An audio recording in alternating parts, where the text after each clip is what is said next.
오늘은 우리가 마태복음에 있는 말씀을 살펴보려고 합니다. 이 말씀을 좀 생각해 보면은요, 우리는 이 땅에 우리는 이제 대한민국 사람 아닙니까?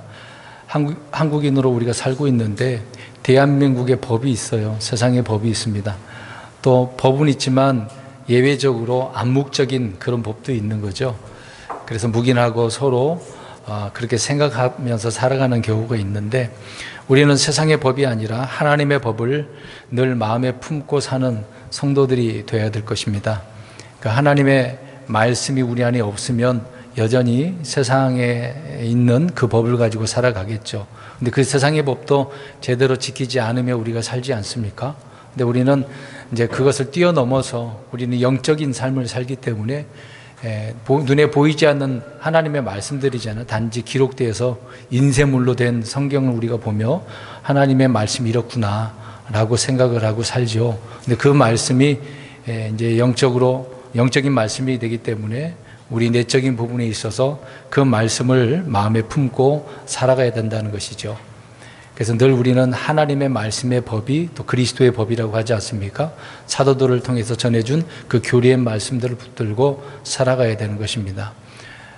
많은 사람들이 이 세상에서 살아가면서 하나님의 법이 없기 때문에 이 세상 법으로 자기가 하고 싶은 대로 살고 있습니다. 또 법관들 같은 법을 다루는 사람들은 법을 피해가는 일들을 많이 보죠. 법을 다루기는 하지만 법을 알기 때문에 또 법에 모순점들이 있거든요. 흔히 말하는 구멍이라고 하지 않습니까? 그것을 알기 때문에 법을 많이 피해갑니다. 그러나 법을 모르는 사람들은 많이 당하죠. 오히려 그런 법을 다루는 사람들 때문에 억울함을 호소하는 사람들이 많이 있습니다. 또 그 법을 악용하는 사람들이 얼마나 많은지 우리 눈으로 보고 있죠. 특히 정치인들은 그 법을 가지고 그렇게 장난치면서 살아가고 있는 것을 봅니다. 이제 그런 일들 때문에 억울함을 당하면 얼마나 막 분에 막 넘칩니까? 화가 나잖아요.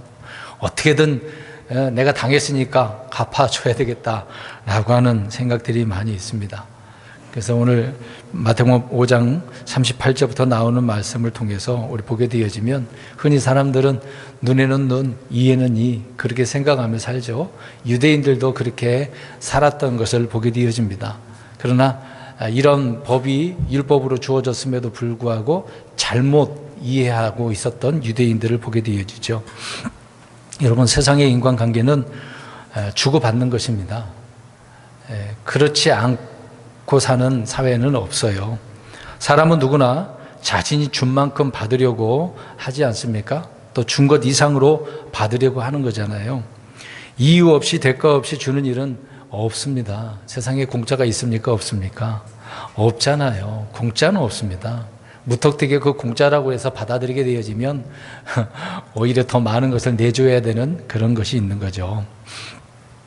반대로 내가 받았을 때는 잊어버리거나 받은 만큼만 갚으려고 하는 경우도 있습니다. 그러나 내가 받은 것이 오히려 이제 득이 아니라 손해이게 되어지면 반드시 몇 배로 되갚아 주려고 하는 그런 우리 육신의 욕망이 있는 것이죠. 은혜는 받는 만큼 보답하지 못해도 우리가 당하는 이제 모욕이나 수치, 또 어떤 원한 등은 기꺼이 갑절로 되갚아 주려고 하는 것이죠. 이것이 우리 육신의 본성인 겁니다. 세상 사람들, 지금 우리가 그리스도인이라 할지라도 그런 것이 내면적으로 다 있어요. 이것을 초월하면은 정말 훌륭한 그리스도인이 되는 것이죠. 정확하게 똑같이 갚으려고 하는 그런 부분이 있는데, 그래도 분이 풀리지 않는 것이 인간의 욕망이라고 하는 것이죠. 유대인들은 율법의 가르침을 따라서 예수님이 이 땅에 오셔서 보니까 그렇게 살고 있어요. 눈에는 눈, 이에는 이. 그러니까 동일하게 보복의 원칙을 가지고 있었다라고 하는 것입니다. 이제 그 이상으로 이제 갚아주려고 하는 것도 있는데, 그런데 주님은 오늘 말씀에 악에게 어떻게 하지 말라 그래요? 대항하지 말라, 저항하지 말라, 대적하지 말라, 맞서지 말라, 이제 이런 의미가 되는 거죠. 이것은 죄악과 불법을 묵과하거나 무시하지 말라는 말은 아닌 것이죠. 성도들은 악을 미워해야 되고 반드시 그것을 파악을 하고 잘 지혜롭게 해결해야 되지 않겠습니까? 악에게 맞서지 말라고 했다고 해서 악에 대해서 무감각하면 안 되는 것이죠. 하나님도 죄를 악을 미워하시는데 우리도 조심해야 된다는 것입니다. 그러니까 얼마만큼 그 악을 두려워하고 조심해야 되는지 분명히 성경은 말씀을 하고 있는 것이죠. 그런데 악을 미워할 줄 모르는 사람은 진리를 기뻐할지도 모르겠죠. 하나님을 두려워하지 않으니까. 악을 미워하지 않는 자는 주님을 두려워하지도 않는 것입니다.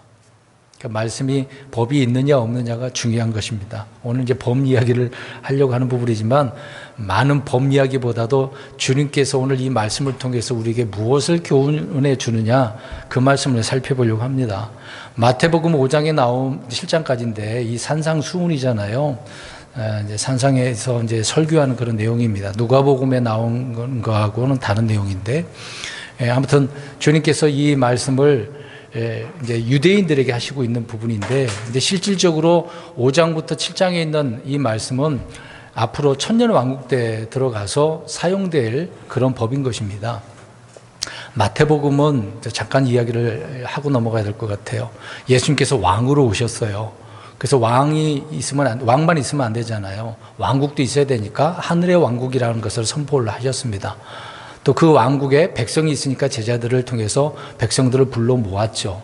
또 그들에게 법을 또 주시는 부분도 있는 거고 또 땅도 있어야 되잖아요. 그 땅은 가나안 땅, 유대인들이 살고 있는 그곳을 말하고 있는 것이죠. 네, 그래서 그 왕국에서 이 법을 주셔서 이 법을 가지고 살아가야 되는데 지금 마태복음 5장부터 7장에 나오는 법은 지금 우리가 살고 있는 법하고 비교가 안 됩니다. 엄청나게 이제 강화를 시켰지 완화시킨 것은 아니거든요. 이런 말씀대로 산다는 것은 정말 힘들고 어려운 부분입니다. 근데 주님께서 왜 이런 말씀을 하셨는지를 우리는 말씀을 통해서 정확히 이해하고 바른 믿음을 가져야 되겠죠. 이제 마태복음 5장부터 나오는 이 말씀은 우리 그리스도인들에게 실질적으로 적용하는 그런 부분이 아니라 영적으로 우리가 이거를 받아들여야 되는 교훈의 말씀들인 것입니다. 그래서 우리는 이성뿐만 아니라 분명한 감정적인 그런 태도로 이런 말씀을 이해를 해야 되는데 이제 예수님께서 이런 말씀을 계속 하시는 것을 통해서 보면은요, 주님은 유대인들이 예로부터 들어왔던 율법의 한마디 한마디 말씀을 바르게 해석을 해주고 있는 거예요. 너희들이 알고 있었던 것. 예수님께서 이 땅에 와서 보시니까 말씀대로 안 살잖아요. 율법대로 안 하고 장로들의 유전, 전통, 구전에 대한 그런 탈무드 같은 경우 있잖아요. 우리는 탈무드 보면 안 됩니다. 탈무드는 유대인들이 원하는 말씀 말고 자기들이 만들어 놓은 법이죠. 그래서는 그건 지혜서도 아닙니다.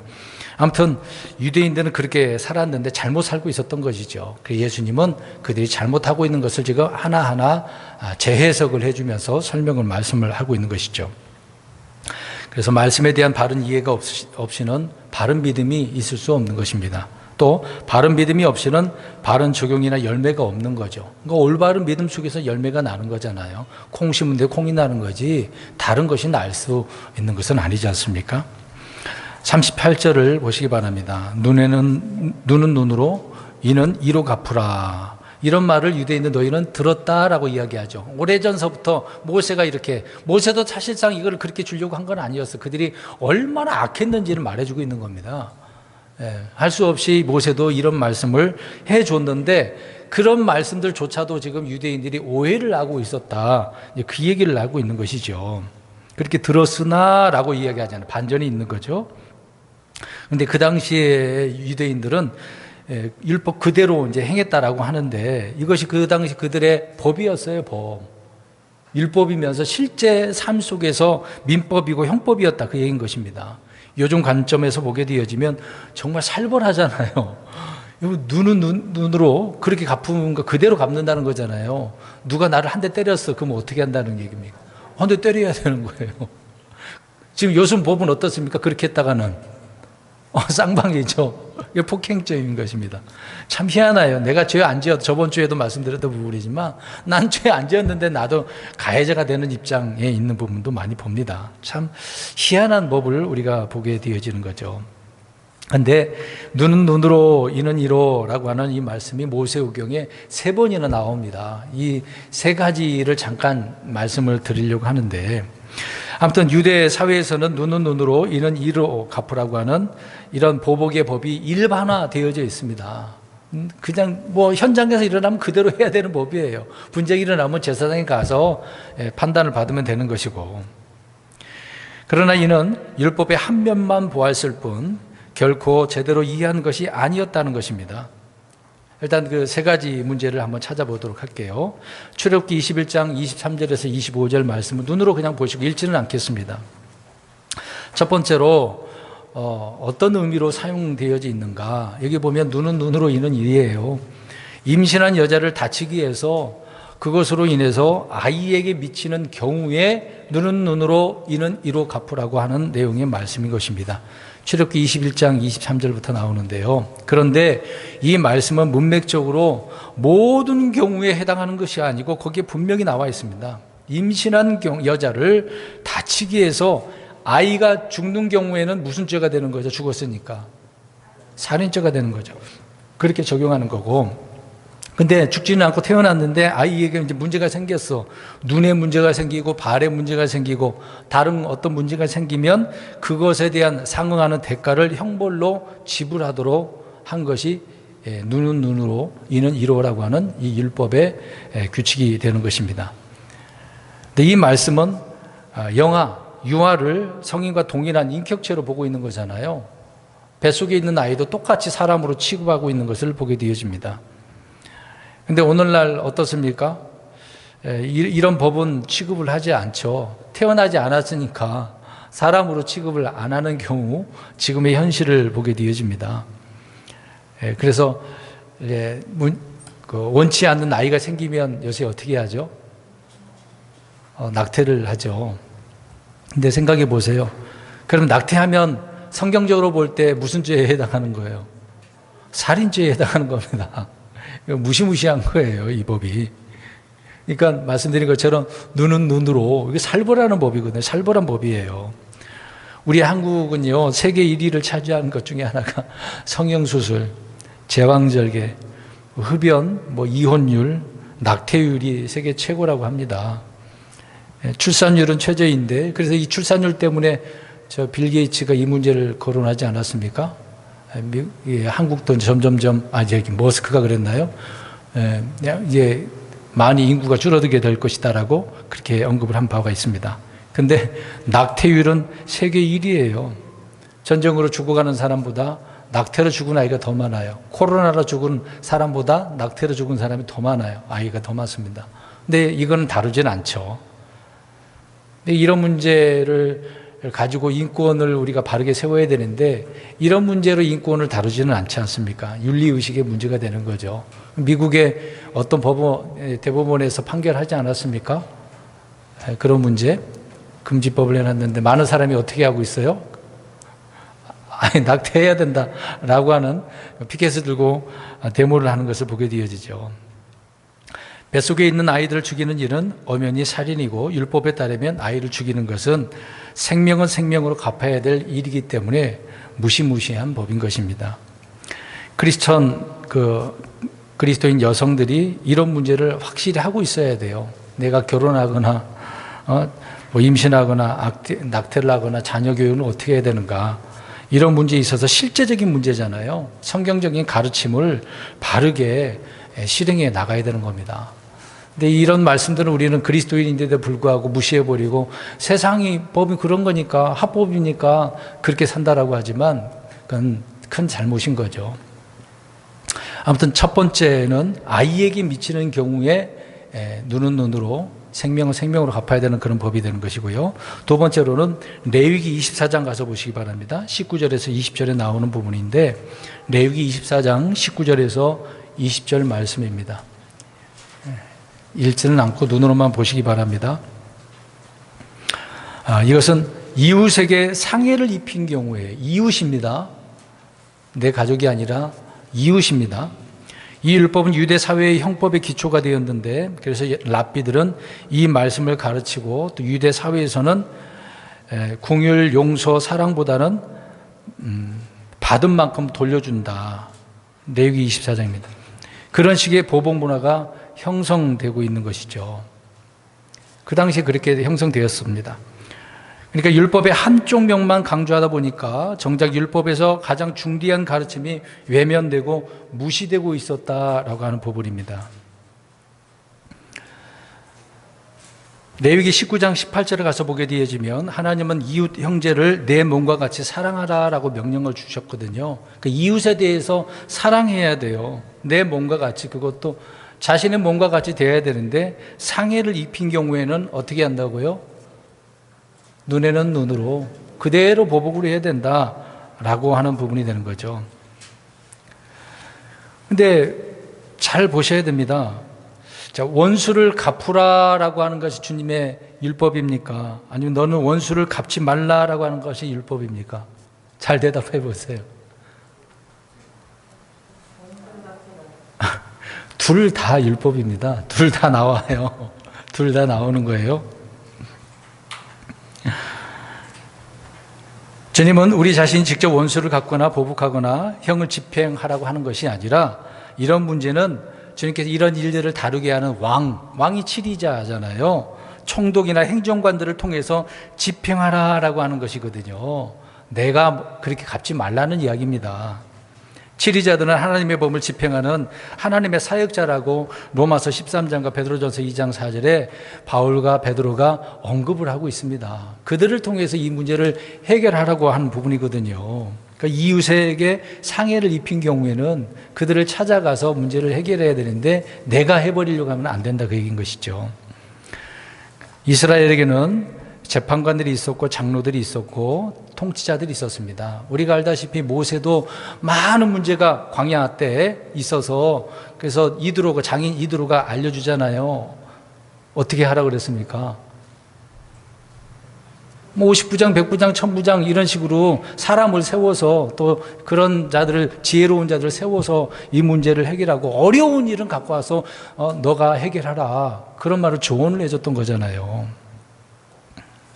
아무튼 유대인들이 율법대로 행하는 것이 아니라 치리자를 통해서 그들이 율법대로 행하는 것이죠. 그러니까 개인이 개인을 상대로 원수를 갖거나 보복해서는 안 되는 것입니다. 이런 문제에 있어서도 그들은 오해를 하고 있었던 것이죠.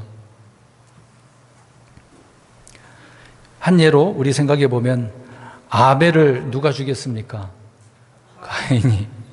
이상을 희롱한 누구예요? 형 이스마엘이 있는 거고. 에서를 누가 속였어요? 동생인 야곱이. 그 야곱을 죽이려고 한 형 에서가 있지 않습니까?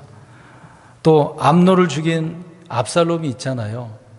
누가 누구를 죽인 거예요? 형제가요. 형제가. 분명히 내 이웃을 사랑하라고, 내 몸과 같이 사랑하라고 했는데 내 형제까지라도 이런 문제를 다루고 있으니, 어떻게 보면 형제는 다 가족 아닙니까? 유대인들은 다 한 가족이잖아요. 한 혈통 아닙니까? 그런 면에 있어서 형제 사랑을 보여줘야 되는 거죠. 서로 싸우고 다투고 물고 뜯는 거, 자기 부모를 슬프게 하는 일 아닙니까? 여기 계신 분들 가운데 자녀들이 싸우면 어때요? 속쓰리지, 속 아프죠. 내 자식이 이렇게 분쟁이 일어나서 싸우는 거 보면 어느 부모가 좋아하겠습니까? 빨리 그 문제를 해결해 줘야지. 안 그러면 원수가 되는 것입니다. 아무튼 원수 갚는 일은 주님께 맡겨야 된다라고 하는 의미에 이렇게 이웃에게 상해를 입힌 경우를 말씀하고 있었던 거죠. 그 다음에 세 번째로는 신명기 19장에서 16절에서 21절 좀 긴 내용의 말씀인데, 이제 거짓 증언을 말할 때인 것이죠. 그러니까 거짓 증언, 거짓으로 대적을 해서 증언할 때 재판관은 그가 거짓 증언한 그 이유와 목적을 알아내서 상응하는 법을 줘야 될 필요성이 있기 때문에 그렇습니다. 그러니까 거짓 증언을 통해서 한 사람을 사회에서 매장시키는 것, 얼마나 지금 현실에 우리가 많이 보지 않습니까? 그 조작도 하잖아요. 사진도 조작하잖아요. 영상도 조작하잖아요. 일부러 그렇게 만들어요. 근데 그런 것들을 보고도 진짜인 줄 알고 같이 그냥 사람들 매도시키잖아요. 그러니까 언론 플레이를 영상으로 가지고 얼마나 많이 이용해 먹습니까? 그러니까 우리나라 보면 정말 지저분한 정치를 하고 있는 거예요. 그런 법을 다루는 사람들이 그렇게 하고 있으니 누구를 믿겠습니까? 누차 얘기하지만 저런 사람들 믿지 마시라고요. 그들이 말한 거, 기사에 나온 거 그대로 받아들이지 마세요. 조작하는 게 너무도 많기 때문에. 그래서 사회에서 매장시켜 버리지 않습니까? 그런 일을 하지도 않았는데 남의 인생을 그렇게 가혹하게 만들어 버리는 거죠. 이 거짓 증언을 통해서 다 들통나게 되는데 꿈이잖아요. 그런 사람에게 동일한 형벌을 주라고 하는 내용이 신명기 19장에 나와 있는 것입니다. 자, 위에 말씀드린 이 세 가지 경우에 이렇게 눈에는 눈, 이에는 이, 손은 손으로, 발은 발로 갚으라고 강력하게 엄하게 율법은 말씀하고 있었던 것이죠. 자, 이런 면에 있어서 우리가 영적으로 우리 예수님에게 적용한 부분이 있습니다. 제가 이렇게 생각까지 한다는 것이 좀 어려울 수도 있겠습니다만은 잘 들어보시기 바랍니다. 우리 예수님께서 십자가에 못 박혀 죽으시는 거 율법대로 죽으신 거 아닙니까? 자, 죄의 삭은 뭐죠? 사망, 죽어야 돼요. 그 값을 치러야 되는 거 아닙니까? 예수님께서 그렇게 치르셨어요. 우리의 모든 죄들까지, 오늘 모든 죄들을 주님께 다 제거하기 위해서 자신이 친히 홀로 다 감당하시지 않았습니까? 자, 그렇게 죽으신 것도 율법대로 우리가 받아야 할 형벌이라고 우리는 알 수가 있는데, 예수님께서는 머리부터 발끝까지 다 그렇게 죽으시지 않았습니까? 근데 예수님의 머리는 예수님이고 지체는 누구죠? 우리이지 않습니까? 그러니까 모든 지체들이기 때문에 그렇다는 거죠. 율법대로라고 한다면 악을 생각하는 우리 머리는 머리로 갚아야 되는 거예요. 그러니까 예수님은 머리부터 발끝까지 다 고난 당하시고 죽으셨다, 그 얘기인 것이죠. 그 값을 치른 거예요. 눈에는 눈, 이에는 이로 그대로 그렇게 값을 치렀다, 그 얘기인 것입니다. 그래서 주님의 머리에 무엇을 쓰셨죠? 그렇죠. 면류관이 아니라 가시관, 그냥 누른 거예요. 그 가시로 머리에다 씌우고 그냥 얹혀놓은 게 아니라 눌렀다고요. 머리에 뼈가 있는 것처럼 그 살 속으로 들어갔다는 얘기죠. 그러니까 머리에서 피를 흘린 거 아닙니까?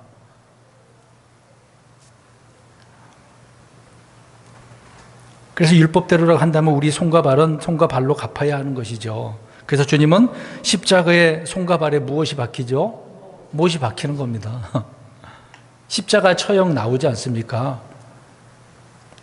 율법대로라고 한다면 우리 몸은 찢겨야 하고 창에 찔려야 되는 것입니다. 그래서 주님은 채찍에 어떻게 하셨어요? 맞으셨어요. 온몸이 상하는 것 아니겠습니까? 옆구리에 창이 찔렸지 않았습니까? 몇 번째 옆구리라고 그랬어요? 그 뼈가 5번째, 기억나시죠? 그 죽음을 의미하는 거잖아요. 죽이기 위한 것이니까. 주님은 그렇게 옆구리에 찔리셨습니다. 그게 눈에는 눈, 이에 이는 이라고 하는 법에 의해서 주님께서 죽으신 거라고요. 그래서 주님은 생명은 생명으로, 눈은 눈으로, 이는 이로, 손은 손으로, 발은 발로 갚으셨다는 것이죠. 그러니까 죄의 삭은 남김없이 지불되어야 되는 겁니다. 그러니까 주님 자신이 다 지불하신 거예요. 그러니까 죄에 대한 문제는 주님께서 끝내놨으니까 얼마나 감사해요. 내 죄가 없어진 것이니까. 율법이 우리에게 청구하는 모든 죄의 삭세는 다 이 고통과 끝마침이에요. 끝났어요. 도장으로 선명하게 찍혔단 말입니다. 그래서 우리에게는 성령님의 인 딱 쳐놨지, 몽인시켜놨지 않습니까? 너는 내 아들이다, 내 자녀다 라고요. 아무튼 주님은 이렇게 자신을 통해서 눈은 눈으로이라고 하는 율법대로 다 드리신 거죠. 38절을 우리가 그렇게 이해를 했는데 39절을 보시기 바랍니다. 오늘 마태복음 5장 39절입니다. 주님은 유대인들이 항상 들어왔던 율법을 말씀해 주시고, 그러나 나는 이게 들었으나라고 하는 이제 39절에 뻐져라고 하는 그러나가 있는데 빠졌어요. 그냥 그렇게 된 것입니다. 번역이 이렇게 됐으니까 나는 너에게 이르노니 라고 이야기를 합니다. 나는 너희에게 이르노니. 이제 과거에 너희는 그렇게 들었는데 나는 이렇게 새롭게 너희에게 뭘 말해주겠다, 그 얘기를 하고 있는 거잖아요. 그러니까 새롭게 말씀을 주고 있는 것입니다. 유대인들이 지금까지 율법의 의도와 목적에서 벗어난 해석과 믿음을 바르게 지금 잡아주고 있는 거예요. 야, 너희들 그렇게 들었는데 그게 아니야, 그거 잘못됐어, 바로 잡아줄게 라고 설명인 것이죠. 이웃에나 또 형제들에게 당한 원한, 억울함, 피해, 손해 등을 직접 안갚음하는 것이 율법적인 것은 꼭 아니거든요. 이스라엘의 장로들이나 왕들이 율법대로 판결을 해서 공의롭게 집행하라는 것이지 직접 보복하라고 하는 것은 아니다, 그 얘기인 것입니다. 주님은 나는 너희에게 이르노니 악에게 맞서지 말라, 저항하지 말라, 대적하지 말라라고 이야기를 하고 있습니다. 왜요? 악을 갚으시는 분은 누구예요? 하나님이시죠. 보복하시는 분은 하나님이시기 때문에 내가 아니란 말입니다. 하나님께 맡기고 우리는 원수랄지라도 잘 대해주고 내가 할 일을 하면 되는 거거든요. 이 문제를 해결하려고 얼마나 이제 그동안 숨겨놨던 데이터들을 가지고 끄집어 넣어서 다 들춰내고 너 죽고 나 죽고 치킨 게임처럼 그렇게 하려고 하는 사람 얼마나 많습니까? 지금 뉴스 들어보면 그런 내용들이 많이 나오잖아요. 지금의 사회상이 이제 그렇게 되고 있습니다. 이런 것을 볼 때 우리는 세상법의 문제가 처음에 말씀드린 것처럼 무슨 법? 하나님의 법을 내 마음에 품고 살아가야 되는 거죠. 주님은 그것을 지금 재해석을 해주고 바르게 잡아주고 있는 내용이 말씀드린 것입니다. 보복하시는 분은 하나님이기 때문에 하나님께서 행정관 총독을 이렇게 따로 둔 것은 그들을 통해서 심판하게 또 심판을 집행하기 위한 것이죠. 그래서 악에게 맞서지 말라고 하는 것은 악을 악으로 갚지 말라고 하는 것입니다. 사도 바울이 로마서 12장 27절에 언급하고 있지 않습니까? 악을 악으로. 우리는 그대로 갚아서는 안 돼요. 다윗을 생각해 보겠습니다. 자신을 죽이려고 쫓아다니는 사울 왕을 어떻게 했습니까? 대적했습니까? 안 해요. 여러 번 기회가 있었어요. 죽일 수도 있었어요. 하나님께서 기름 부음을 준 그런 자를 함부로 죽일 수도 없었고 다윗은 그런 사람이었습니다. 그러니까 사울조차도 이런 면에서 인정하지 않습니까? 야, 나는 내게 악으로 보답하는데 너는 내게 선으로 갚는구나. 사울 자신도 알았어요. 그렇게 죽이려고 했는데 다윗이 자기를 죽일 수도 있었지만 그렇지 않은 것을 볼 때요. 다윗은 오히려 도망자의 길을 선택을 했습니다. 그러나 적이라고 하는 원수들이라고 하는 블레셋 사람들에 대해서는 사자같이 담대히 그들을 죽이지 않습니까? 그리스도인들은 신앙의 핍박과 죽임 등에 대해서는 철저히 이런 비폭력주의를 가지셔야 되는 것이죠. 교회에서 2000년 동안 성경을 그대로 믿는 신자들은 말씀드린 것처럼 악에 맞서지 않고 대신 빼앗기고 감옥에 갇히고 추방당하고 채찍에 맞고 기꺼이 죽음을 당했습니다. 여러분 콜로세움 같은 경우 왜 있습니까? 전투사들 그것만 보는 게 아니잖아요. 사자들을 풀어놓고 그리스도인들을 거기다 놓고 어떻게 했습니까? 잡아먹히도록 그 영화도 나오잖아요. 그런 일들이 많이 있었습니다. 지금도 성경대로 믿는 신자들을 온 세상이 또 믿는다라고 하는 형제들이 얼마나 핍박하고 공격합니까? 이런 야만적인 재판에 대해서 우리 믿음의 사람들은 저항하지 않았다는 겁니다. 인권을 주장하지도 않고 종교의 자유를 주장하는 그런 것이 아니라 그걸 통해서 막 분신 자살하는 사람도 있어. 그래서도 안 되는 거죠. 저항을 외치지 않았다는 겁니다. 어떤 조직화해가지고 피켓 들고 저 광화문으로 가고 그렇게 열심히 했던 교회 이번에 엄청난 보상을 받는다고 하지 않습니까? 그렇게 하면은 보상이 더 나오니까 더 하겠죠. 얼마나 악합니까? 누가 그것을 보고 선하다고 올바르다고 할 수가 있겠어요. 그러니까 하나님의 법은 없고 세상 법을 이용해서 자기들이 이익만 취하려고 하니까 그런 일들을 하는 것입니다. 악에게 맞서지 말라고 하는 것은 악을 회피하거나 악에 모르는 채 그렇게 하라는 것이 아니라 선으로 악을 이기라고 하는 것이죠. 선으로 악을 이기라. 여러분 저항하지 않고도 이기는 방법이 있을까요? 악에게 정하지 않고 악에게 지지 않는 방법, 금방 말씀드린 것처럼 어떻게 해요? 어떻게 이기는 거예요? 손으로 악을 이기는 거. 이거 방법밖에 없는 겁니다. 그래서 우리는 하나님의 법으로 이렇게 이겨야 돼요. 세상 법으로는 못 이긴다니까요. 여기 계신 분들이 법을 다루는 사람들의 앞에 가갖고 심지어 저 경찰한테 가서 이길 수 있을 것 같아요? 그들이 권한이 있기 때문에 그들이 판결 내면 끝나는 거예요. 그걸 항소하려면 또 법원에 가야 되는 거고, 간다 할지라도 명백한 부분이 드러나지 않으면 못 이겨요. 그들의 술수에 당해낼 수가 없습니다. 그래서 그런 드라마가 얼마나 많이 나옵니까? 법을 다루는 드라마 많이 나오죠. 우리는 이길 수 없습니다. 그래서 대기업도 어떤 분쟁이 생기면 유명한 로펌들을 다 끌어다가 돈을 써가서 쓰면서 이기지 않습니까? 뒤집어 엎는 거죠. 재판이 1심, 2심 가보세요. 나중에 뒤집어집니다. 어려운 일이에요. 그래서 우리는 선으로 악을 이기라고 하는 이 말씀의 법을 늘 가지고 있어야 돼요. 이 말씀이 없으면 우리는 늘 오늘 5장의 38절 말씀처럼 어떻게 하려고 하죠? 눈은 눈으로 보복한다고 하는 거죠. 보복이요. 그대로 갚으려고 하는 겁니다. 베드로가 주님이 체포되던 그 밤에 사람들이 몰려오잖아요. 그래서 어떻게 하려고 합니까? 가지고 있었던 칼을 끄집어내서 말고에 무엇을 잘라버려요? 귀를 잘라버려요. 그때 예수님께서 뭐라고 하십니까? 칼을 칼집에 도로 넣어. 칼을 쓰다가는 어떻게 해? 칼로 망해. 이 말씀을 우리가 생각해 보세요. 그러니까 우리가 눈은 눈으로 그대로 갚으려고, 우리는 잘못도 없는데 우리를 죽이려고 잡아가려고 한데, 그렇게 우리는 보복하려고 하면은 그대로 당한다. 주님의 말씀이었던 겁니다.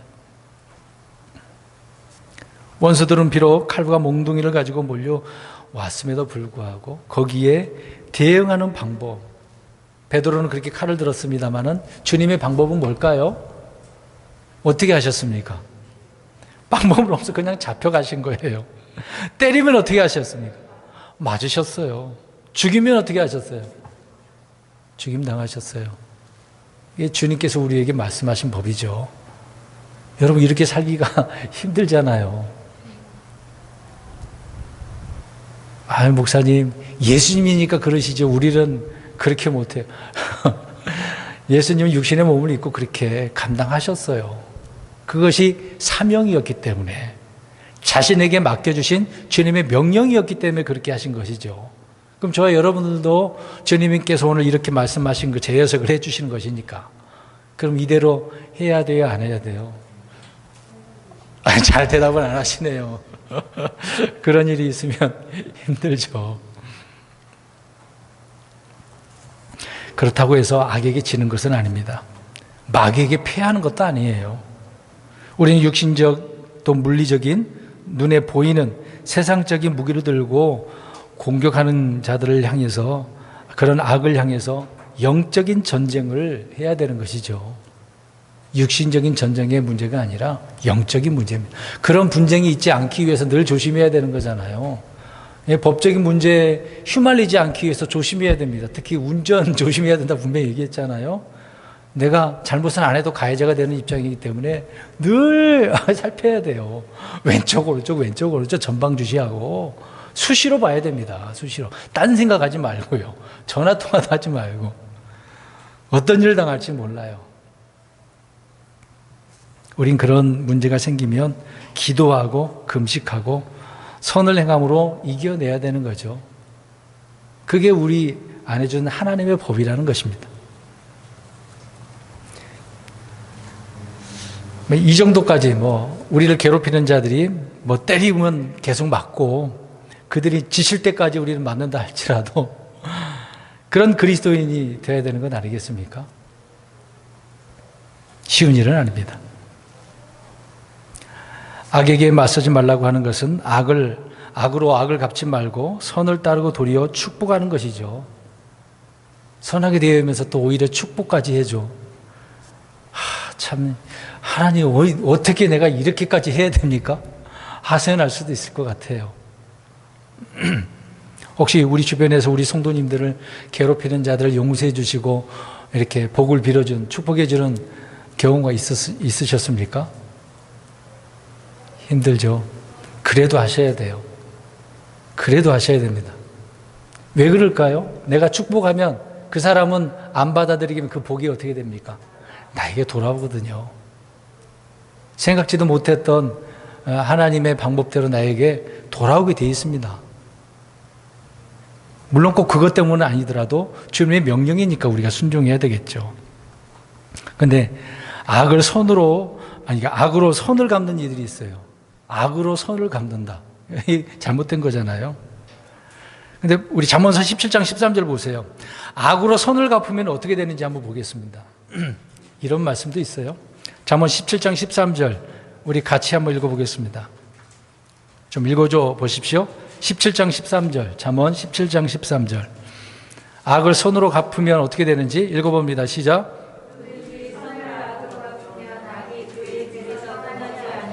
예. 악으로 이제 선을 갚으면은 악이 그의 집을 떠나지 않는데요. 계속해서 악이 또 생기고 또 생기고 또 생기는 거죠. 그러면 반대로 선으로 악을 갚은 이들이 있겠죠. 믿음의 사람들이 그렇게 하는 겁니다. 저 여러분들이 해야 될 일이죠.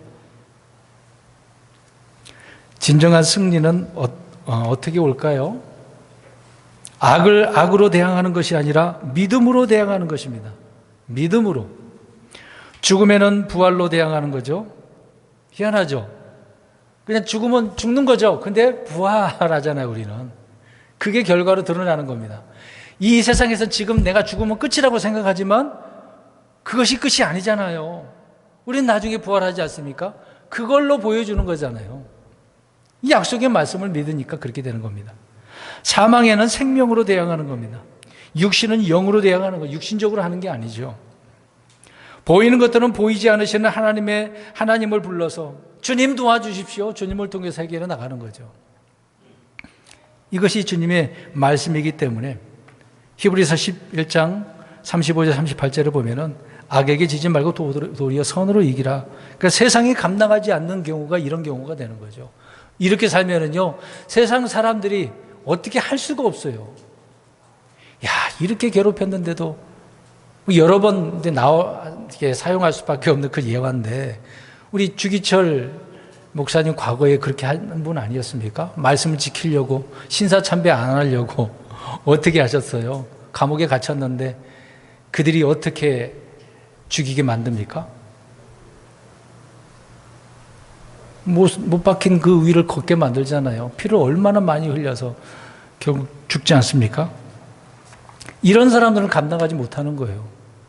그렇게 괴롭혔는데도 감옥에 가다 놓고 할 짓 다 했을 거 아니겠어요? 그랬는데도 주를 부인하지 않고 신사참배하지 않고 그 말씀 하나 이루려고요. 목숨 거는 거 아닙니까? 근데 누구는 지금 잠시뿐이니까 절하고 경배하고 섬겨버리고 나중에 안 하면 되잖아. 그런 사람들 하나님께서 보실 때 기뻐하시겠습니까? 믿음을 따르는 사람을 기뻐하시겠어요? 잠시 유보하고 안 따르는 사람을 하나님께서 기뻐하시겠어요? 나중에 회개해봤자 이미 시간이 지나간 거잖아요. 그 결과로 받아들이는 거죠. 믿음으로 대항해야 되는 겁니다. 믿음으로. 별별 일들이 우리에게 있어서 공경을 당할 수도 있어요. 그런 일을 당할 때마다 우리는 정하지 말고 기도함으로 대적해야 된다라고 말씀을 하고 있는 겁니다. 우리는 죄를 대적하고 세상을 대적하고 마귀를 대적해야 되는 거죠. 그것과 영적인 싸움이니까. 근데 이 영적인 것들을 자꾸 육신적으로 끌려가려고 그래요. 끌어가가지고 현실에 지금 매여서 빠져나오지 못하는 경우를 봅니다. 죄와 이기려면 죄와 싸울 자세가 되어져 있어야 됩니다. 싸워야 되는데 안 싸우고 죄와 결탁을 하고 합의를 보고 그러면 계속해서 그대로 살아가는 거죠. 결단이 있어야 돼요. 의지와 결단이. 마음이 정해지지 않는 사람은 의지와 결단이 없어요. 그런 사람의 기도는 두 마음을 품는 거잖아요. 양다리 걸치면서 하나님 앞에 도와달라고. 안 되는 거죠. 그런 기도는 응답이 안 되는 겁니다. 우리는 어떻게 살 것인가? 말씀을 듣고 믿었으면 확실하게 결단을 해야 되는 것입니다. 성경에 말씀하고 있는 것처럼 작은 여우가 포도원을 어떻게 합니까? 망쳐버려요. 작은 구멍이 독을 아니면 저 댐을 어떻게 합니까? 무너뜨리는 거거든요. 그러면 우리가 별거 아니라고 생각한 그런 죄들이 나를 어떻게 한다는 얘기가 되는 거죠. 그렇죠. 무너뜨리는 겁니다. 그러니까 그런 것까지라도 우리는 피해야 할 건 피하고 대적할 것은 대적을 하고 없애버릴 것은 없애버려야 되는 거죠. 쳐서 복종시킬 것은 쳐서 복종시켜야 되는 겁니다. 근데 그렇게 안 하고 같이 막 붙들고 있으면 안 되는 거죠. 피해야 할 죄가 있네요. 네 가지를 잠깐 간략하게 말씀드리겠습니다. 고린도전서 6장 18절에 보면은 음행은 피해야 돼요. 이건 싸울 수 없어요. 싸울 수 없어요. 이건 피해야 되는 겁니다. 요셉을 생각해 보세요. 요셉이 보디발의 아내 때문에 미칠 지경이었을 거예요. 그 당시에 날마다 괴롭혔으니까. 근데 어떻게 했어요? 요셉은 피했어요. 알몸으로 피할 수밖에 없었죠. 그런 상황이 됐으니까. 근데 다윗은 어때요? 왕궁에서 거닐다가 잠깐 내려다보니 누가 보여요? 바세가 또 뭘 하고 있었어요. 참 또 그런 장면이 보이네. 그러니까 즉시로 어떻게 합니까? 데려와라. 다윗도 성군인데 이런 면에 있어서는 피하지 못했던 거죠. 성경에도 보면 위대한 사람이라 할지라도 피한 사람이고 피하지 못한 사람이 있어요. 다윗이 이 문제는 해결하지 못했던 겁니다. 두 번째로 고린도전서 10장 14절을 보면 우상 숭배인데, 근데 우리가 눈에 보이는 형상, 그런 형상만을 말하는 게 아니라 마음속에 세워둔 그런 보이지 않는 형상들이 있단 말이죠. 특히 탐욕이라는 것이 그렇지 않습니까? 탐욕은 우상 숭배니까. 명예, 권력, 어떤 학위, 돈, 이런 문제가 되겠죠. 이런 것들은 피해야 되는 겁니다. 그 다음에 디모데후서 2장 16절을 보면 세 번째로 속되고 헛된 말장난을 피해야 됩니다. 우리 주변에 내가 이겨보겠다고 막 말씀 가지고 좀 배웠으니까 이겨보겠다고 이게 논쟁 벌이고 그러지 마시라고요. 그들에게 뭔 말을 해도 그들은 이미 자기가 알고 있는 지식 때문에, 선입견 때문에 쉽게 고치진 않아요. 스스로가 이게 궁금하다, 어떤 그런 궁금증을 품고 공부하다 보면 깨달을 수 있어요. 알고 싶어서 그러면 괜찮아요. 근데 전혀 알고 싶지도 않은 사람에 가서 얘기해 보세요. 속이에 경을 끼죠. 우리 다 경험하지 않았습니까? 킹제임스 성경도 그러지 않아요. 이게 진짜 성경이라고 개신교 사람들 가서 얘기해 보세요. 못 알아들어요. 받아들이지도 않습니다. 그럼 그런 논쟁들에 빠질 필요는 없어요. 그냥 복음만 전하시면 돼요. 네 번째로 피해야 될 것은 사람이에요, 사람.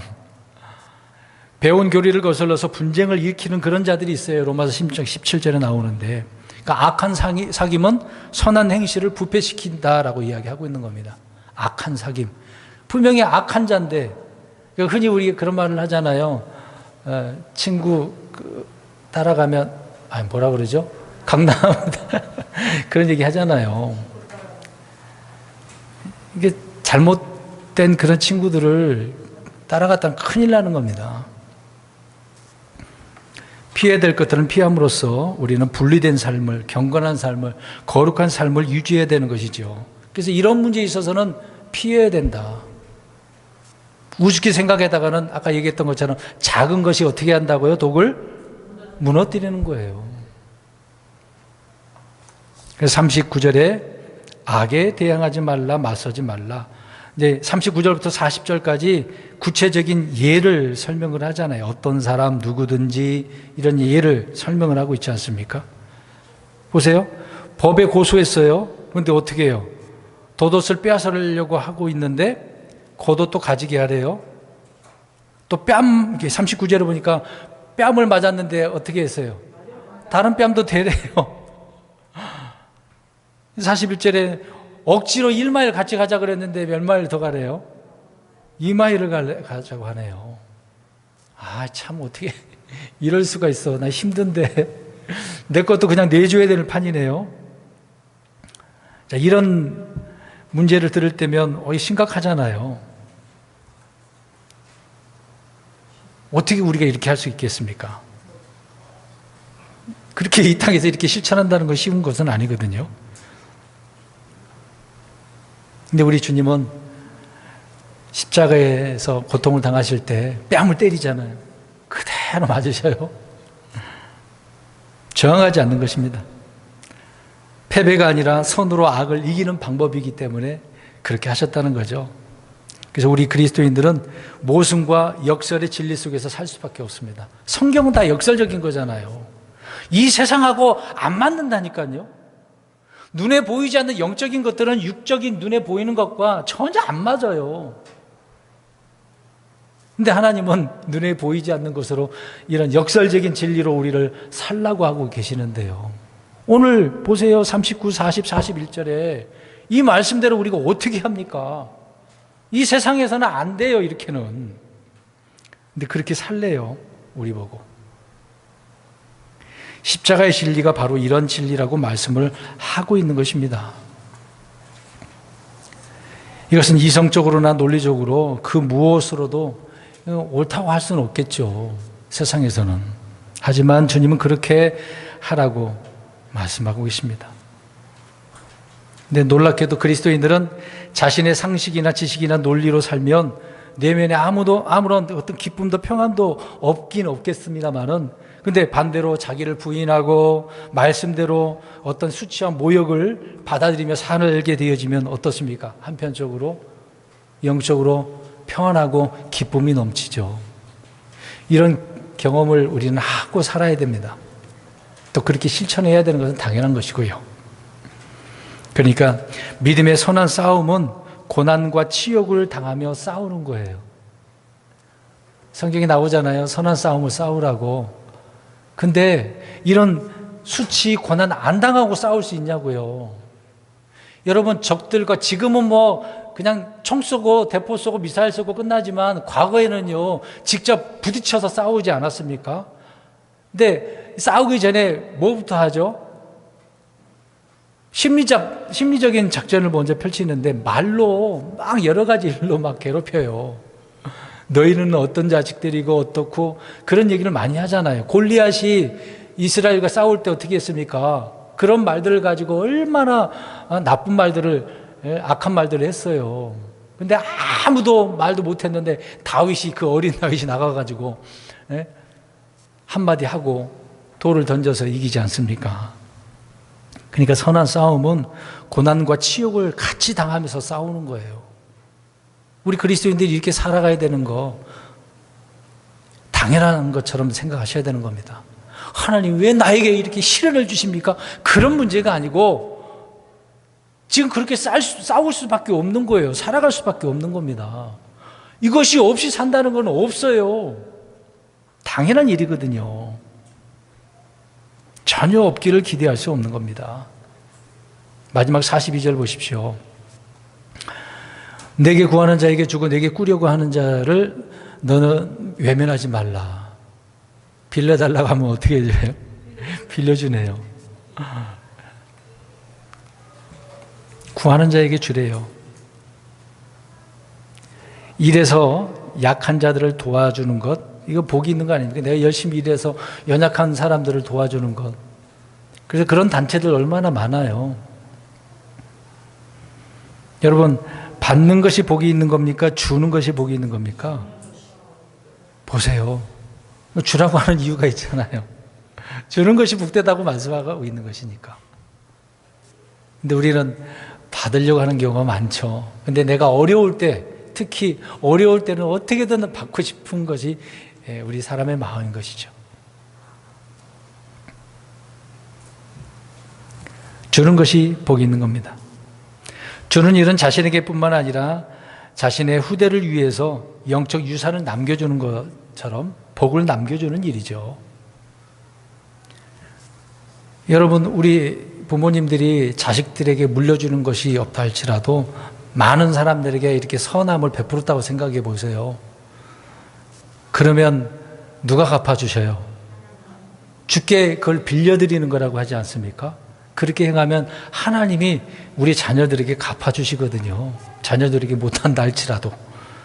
주님의 명령대로 돕고 선교하고 복음을 위해서 그렇게 살아가는 분들은 하나님이 갚아주시는 것입니다. 그래서 약한 자들, 어려움에 처한 형제들을 우리는 이렇게 도와주는 일이 중요한 것이죠. 그래서 더 많은 것들을 자녀들에게 복을 남겨주는 것과 마찬가지다라고 하는 부분인 것입니다. 근데 줄 때는 인색하면 돼야 안 돼요? 안 돼요. 인색하면 안 됩니다. 기쁜 마음으로 넉넉히 줄 수 있는 형편이 되면 그렇게 해야 되겠죠. 할 수 있는 선에서 하면 되는 겁니다. 근데 이런 말씀이 신약에 와서 주어진 말씀이 아니라 주님께서는 모세오경에 이미 나와 있는 말씀들이거든요. 근데 오늘 유대인들은 그렇게 안 했다는 얘기예요. 자기가 해석하고 싶은 대로 이게 복수법, 눈에는 눈, 이에는 이, 이런 식으로 살았다는 것입니다. 잘못 알고 잘못 적용해온 그런 말씀들을 바르게 지금 주님께서는 선포해 주고 있는 거죠. 천년왕국 때 이 말씀을 그렇게 해야 되는 것처럼 우리가 이걸 교훈 삼아서 지금 비록 우리는 이 땅에서 산다라고 하지만 영적으로 그렇게 살아가야 되는 것입니다. 신자의 삶이 구약이나 신약이나 동일해요. 앞으로 또 영원토록 마찬가지입니다. 우리는 이 세상의 법이 아니라 그래서 하나님의 법을 마음에 품고 살아가야 되는 거예요. 마태복음에 나와 있는 산상수훈의 말씀이 영적 교훈을 받으면 우리는 이렇게 신실하게 주님께서 원하시는 삶을 살아갈 수 있는 겁니다. 이 말씀을 얼마나 신뢰하고 믿고 순종하느냐가 중요하겠죠. 오늘 말씀 다시 정리합니다. 악에게 저항, 대적하지 말라고요. 맞서지 말라고요. 보복은 누가 하시는 거라고요? 하나님이 하시는 겁니다.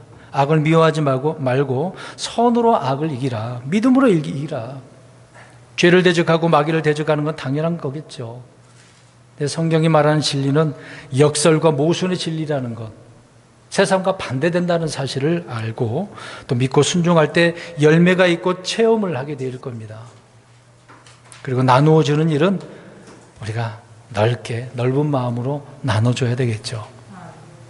성도 여러분, 주님의 법이 먼저라는 것을 기억하시기 바랍니다. 우리가 예수 믿기 전에는 이 세상 법이 먼저이겠지만 지금은 주님의 법이 먼저예요. 우리에게 준 명령에 따라 승리하며 나가는 저와 여러분 되시기를 주의 이름으로 축원합니다.